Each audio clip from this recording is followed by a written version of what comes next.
Well, good morning, everybody. It's Sunday, and welcome to another week of Church Online. I'm coming to you from a remote location this week, as I did last week. Last week I was in Biloxi. This week I'm in Florida with my wife's family and Tropical Storm Cristobal, and we're all vacationing together down here. So I had hoped that I would have a scenic beach, sunny background and could tell you how good God was and all that. But instead, I'm in my bedroom, locked down with it raining and with a few minutes of quiet. I knew I need to shoot this thing out. So I need to get to it.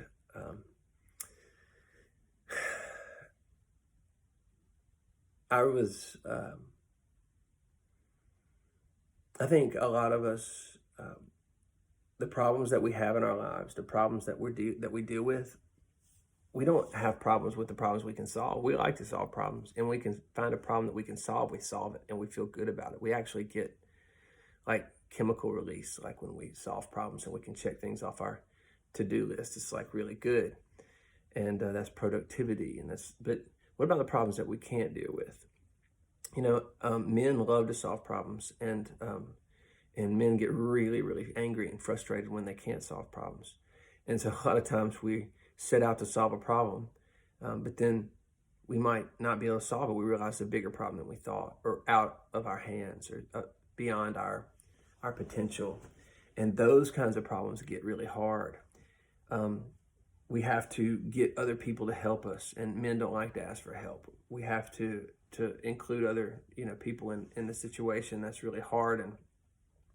And then what can happen is that we don't just have one or two of these kinds of insolvable problems, but 5 or 10 or everywhere we look. And when we have that kind of stuff happen, and not just men, but all of us, when we have problems on every side and we don't know how to fix the problems, we can get into a place of despair, into destruction, into depression, into misery. And I was there not too long ago, really, maybe. And I was there for a good long while. But in my life at this particular time, I was facing problems on every end. I didn't feel good about my purpose in life and my profession. I didn't feel good about our church and what we were doing and where we were headed. I lived a long way off and felt sort of powerless to fix some of the things I saw, and felt trapped, felt like in some ways I've been taken advantage of, realizing how codependent I can be. It was all sorts of things, and I don't want to get into all those things too much, because that's not the important thing. But I had problems on every side, and I didn't feel like I could fix any of them, and it was killing me. And on top of all this, it wasn't just like spiritual things, or it wasn't just marriage things. Marriage was a big thing. I was blaming my wife for a lot of things, like we tend to do. We tend to blame our spouses for stuff, and blaming her for stuff, blaming everybody else for stuff, in denial, but also not sure what to do about anything. It was really desperate and hopeless position that I felt like I was in. To add to all of that, so my marriage and family are struggling, and I'm not feeling good about that, and my purpose, my profession, my sort of goal and direction in life, I didn't feel good about that. All the things I was responsible for, I felt like I was failing at. Of course, raising kids is always hard, and kids just stress things out, and then you get mad at them because they're wanting you to go play Barbie, and you feel like you've got all this, got bills to pay, and so you take it out, and then you feel bad about that. But on top of all those things, we live in this old house, and my wife and I, for a couple of years, had been at ends as, what are we going to do with this house? How are we going to fix this house? And there are all kinds of problems with our house, small problems, but problems all the same. And I'm not handy. And so I remember just like electrical problems and plumbing problems, and there's this wood rot here, and like I can't even fix any of it. I'm just not handy that way. And not only that, but I live in a place where all my people and all my friends and everybody that could help me lives 70 miles away. So I felt helpless Felt like I had no help, and in my house, it's just like my house. I would just walk around my house and just see problems that I couldn't fix, and it just made me miserable. And I was in like a long, drawn out depression with a lot of this stuff, and of course, but life goes on, and I was asked to lead the spiritual retreat, and so I was on the spiritual retreat leading the spiritual retreat, leading a bunch of adults. And one night we had this meditation, this time where we were to meet with the risen Christ, and to close our eyes and to try to meet with Christ. And so I wasn't leading the meditation. I was sitting there, so I was able to participate. And the speaker says, close your eyes and just let Christ come and just have an experience with Christ. Well, I did. I closed my eyes, and a lot of times when you do that, it's just like, random, like all over the place. But this particular night, I closed my eyes, and immediately when I closed my eyes, it's like I opened my eyes to Christ. And in this vision I had with Jesus, he was standing at my house in my driveway, smiling at me. And the preacher said, whatever's on your heart, just give it to Jesus. Share with him your concerns, your problems, the things that you're just so burdened with that you can't figure out. And I remember we were standing out at my house, and before I could even start, Jesus says, "Show me the problems." And it was almost like he's like, I am a carpenter. And so I went around, and I think this is representative. This is a vision of that represented a lot. But I started to show him all the issues with my house. Okay, like the wood rot here, and this is here. And you see how this water goes. I don't know how to fix that, Jesus. And I just went around and just gave him all these problems that I couldn't fix, and how all of my life was just disastrous because I had problem after problem after problem after problem after problem, and I needed a carpenter to fix it, and I needed an electrician, and I needed a plumber, I needed a marriage counselor, I needed like a ministry consultant, and I needed a life coach, and I needed somebody to get me back in shape, and I needed a psychiatrist and a psychologist, and I needed and so I just go around and we look at everything, and it was real quick, and then all of a sudden we're back at standing where we were outside of my house. And I remember feeling good, or feeling some relief, because I was able to vent. I was able to get them all out, and not just one, or not just a blanket, the whole house. I went right through every one of them, and I was able to kind of share my heart with Jesus. And I felt good that at least he knew the magnitude of the situation, or the multiple, all the multiple issues. But that wasn't everything. In the end of the meditation, the speaker says, well, what does Christ say to you? Give him an opportunity to speak. And until this point, Jesus had not said anything. And so I look into his face and wait. And he smiles. And he looks back at my house. And he just says, do you want me to bless it? To which I said, yes. Yes. To which I realized, to which I learned suddenly, that it was never about the problems, and not even the solutions. The problems and the multiplicity of problems and the stress and all that goes with that stuff. Maybe we can solve those problems, and maybe we can't. The wood's going to rot again. The power's going to go out again. The house is eventually going to crumble. Are those the real problems? The real solution is Jesus' blessing, Jesus' presence, his power, his peace, his plan for us, his blessing. And what I needed was Jesus' presence and his power and his blessing. Didn't need him to come in and just fix everything. Because then what I need? Don't need him anymore. The answer to all those things that I couldn't fix instead was simply him. And I want his blessing. I need his blessing. What do I need in my marriage? For all my problems to go away? No. Our problems are going to be there. We need Jesus in there. His blessing. All the marriage counseling in the world, all the books read in the world can't bless a marriage. Jesus has to bless your marriage. You can have all sorts of problems, all sorts of issues with your house or with your kids. We all have those kinds of things.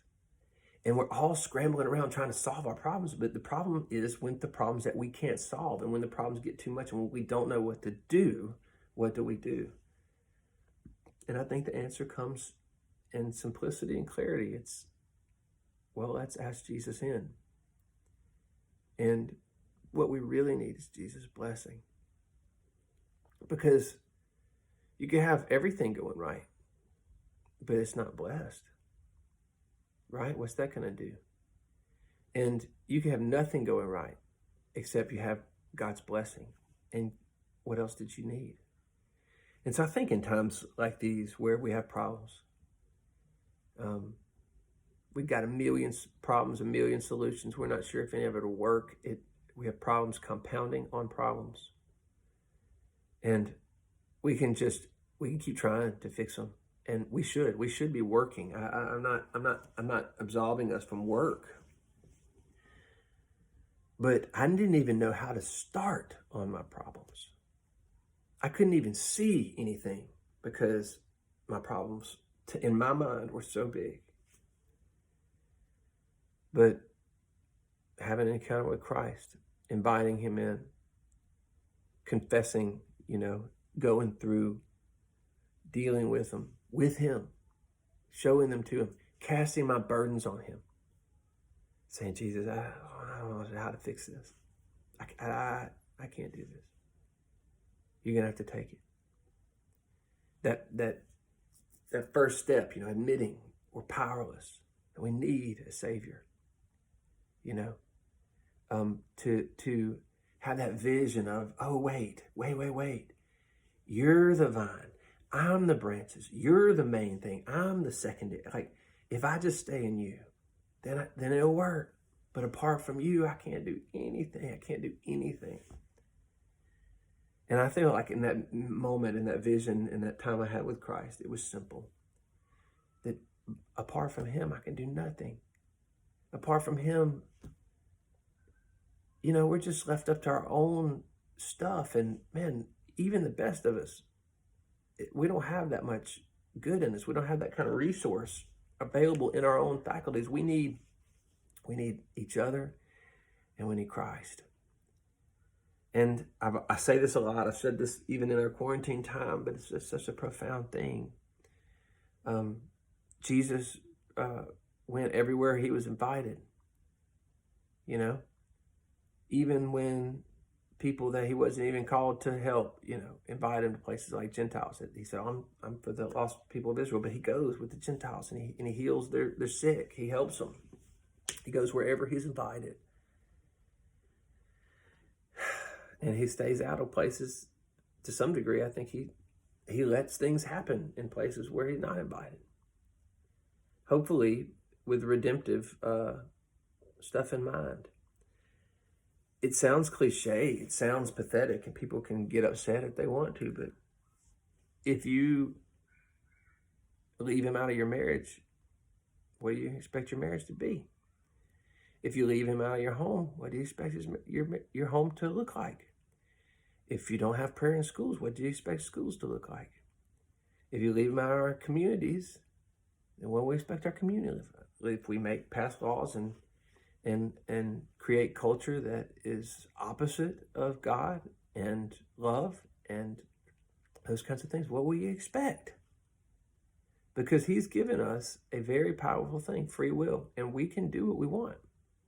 We can choose to love him Choose to include him. Choose to rely on him. Choose to obey him. Choose to listen to him. Sanctify them by thy truth. Thy word is truth. I mean, Jesus is even praying in John 17 for us. God, sanctify them. What does sanctify mean? Make holy, make set apart.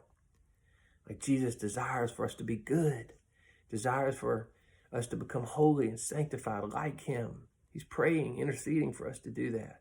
And how is he going to do that? How are we going to do that? Sanctify them by thy truth. Thy word is truth. Jesus wants to show us what life's about, wants to teach us how to live, wants to bring, even in the midst of problems and adversity and struggle, he wants to bring about eternal life. And he wants to use our lives and our ways of overcoming to influence and empower the world. Right? And we do it with him. There is no magic pill. I don't know that we keep thinking of all these other things besides Christ. But it's Christ. Right? Christ and him crucified. The same power that raised Jesus from the dead is at work within us. That's supposed to inspire us. Right? Inspire us. And so do you want him to bless it? Think about our country. What if we went around and showed him every problem that we could see from our vantage point? Look what these police officers are doing. Look at what this systemic stuff is causing. Look at these people in these ivory towers that are passing these laws that are affecting people. And Jesus just said, well, you want me in or out? You want me to bless it? Because he will. I felt like I will. And I needed to see that what I really needed was his blessing the whole time. And that was the solution to the problem. You know, look in your community. Show them the problems. Right? Show them every problem. And he might show you all kinds of things that you can do. But not without his help. Not without his blessing. Not without him. This is a really great passage. I'm going to finish with it here today. But it's in Psalms 127. And there's been so many good decisions I've made because I have kept this in mind. But Psalms 127:1 says, unless the Lord builds the house, they labor in vain who build it. Unless the Lord guards the city, the watchman stays awake in vain. So it doesn't matter how good we are. It doesn't matter how great of solutions that we come up with. If the Lord don't build the house, I think we're wasting our time.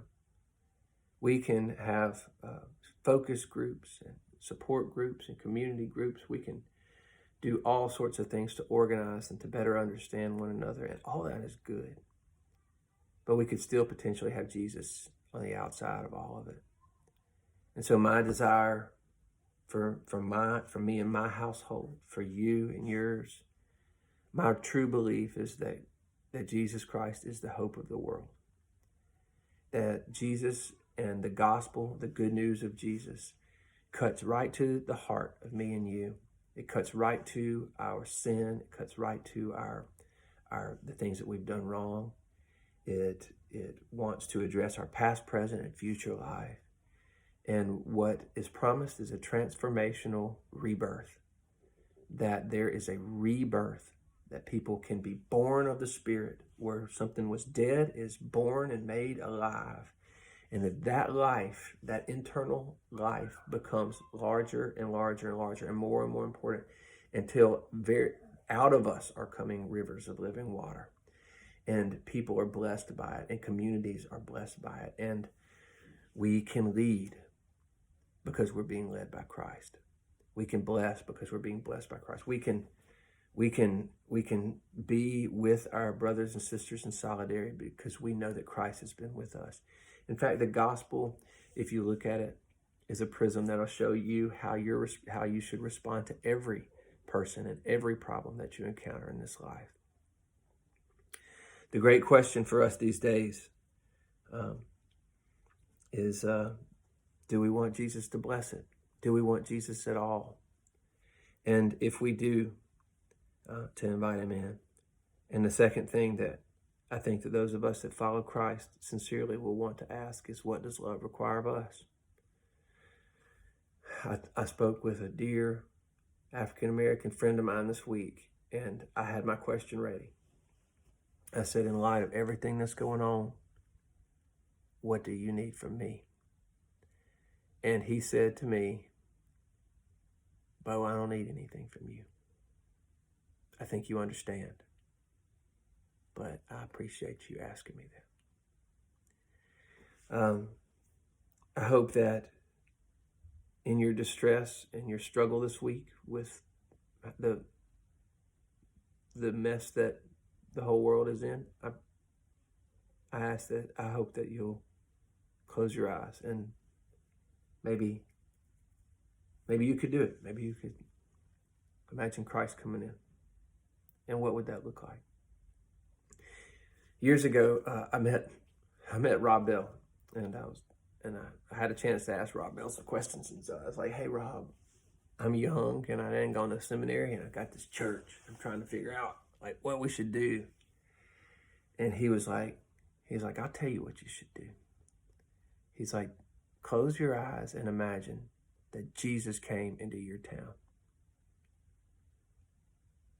Where does he go? And what does he do?" He's like, "If you can answer that, then you should do that." Man, what good advice from old Rob. Still love old Rob. What good advice. Imagine Jesus coming to your town. What would he do? What would he say? Who would he be with? How would he act? How would he conduct himself? What would he give his energy towards? Man, a vision like that could carry us a long way in terms of reconciling to one another, in terms of reconciling our marriages and our families and our communities. So I just want to pray a prayer today and invite Jesus in. Invite Jesus into my life, into yours, into our community, into our country. Invite him in. Show him the problems. And to seek his blessing and his solutions, because those are the ones that will really make a difference. Pray with me. Jesus, we believe that you're the hope of the world.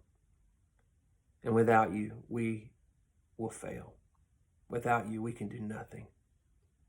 Unless you build the house, we labor in vain for building. Unless you guard the city, we're staying up in vain. Lord, most of our problems, most of our issues, we've caused. But you don't hold that to us. You graciously come in and cover us. You cover our shame. You cover our sin. You redeem us. You give us a new heart and a new mind and a new life, a new spirit, a new desire to serve and to please you. Lord, come in. We invite you in. Change us, Lord. Change our community. Change our minds about one another. Only your presence, Jesus, only your power, only your blessing can put this broken world back together. Help us to rely on that strength, Lord, and not our own. For every person here that's listening to me that maybe has kept you out or locked you out, I pray that right now they would hear you knocking at their door and they would open the door and let you back in. And I pray that you would be strong on their behalf, Jesus, that you would show yourself strong, that you would set the captives free. That is your business. That's your desire. And we're captive. We're captive by so many things. We desperately need you, Jesus. So come. Come, Lord Jesus. That's our prayer today. Amen. Thanks for tuning in this long, friends. Thanks for bearing with me from my little dry spot here in Florida. I hope that everybody will stay safe. A little bit of housekeeping for our church family. We're going to meet next Sunday. We're going to meet next Sunday to do a prayer walk around our downtown. And we're going to continue to have online like this. So I'm going to give a sermon that'll be up on the internet next Sunday, but we're going to meet and pay attention to the details. But we're going to meet. I think we're going to meet up at the Varsity building, and we're going to go and we're going to have an organized prayer walk where we walk around and pray for our town and for our nation and for our world. Now, safety is still a priority amidst all the other stuff going on. COVID is still real, and so we have an obligation, not only to one another, but to our witness in the world, as to how we respond to that. And we're going to continue to take every precaution. We maybe could meet half capacity in the RAC, and there are a lot of guidelines and restrictions and things that make that hard. So for right now, we're not going to do that. We had talked about doing some outside services, and we might very well do that. But this next Sunday, we're going to meet at the Varsity, and we're going to do a prayer walk outside. If you want to come, please come and be a part. We can see each other. We can fellowship from a distance. But we're namely going to come together to see each other, but to pray and to actively serve and pray for our town and country. So plan on that next Sunday. And then each Sunday after that, we're going to meet in some capacity. It's going to be a different type of capacity, but we're going to meet up face-to-face downtown. And probably look for ways to serve while people are really hurting and struggling these days, all while we continue to work on our permanent building and hopefully get in there in the coming months. So there you have it from me. I hope everybody is doing the best that they can. Hey, look, don't be afraid, friends. Don't be afraid. Fear makes us... Fear just ruins us. Fear makes us hate each other. Fear causes so much trouble and so much strife. We've got to have faith. We have got to believe that there's a God of love that is trying to guide us on to a better and more perfect world. And we're the body, and we're the hands and feet, and so Christians have to lead in this time. And so wherever you are, I hope that you could be strengthened. I hope that you can re-establish your relationship with Christ, because these days the world needs Christian people who will take Christ to the dark places. That's all I have, friends. Love you guys. Peace.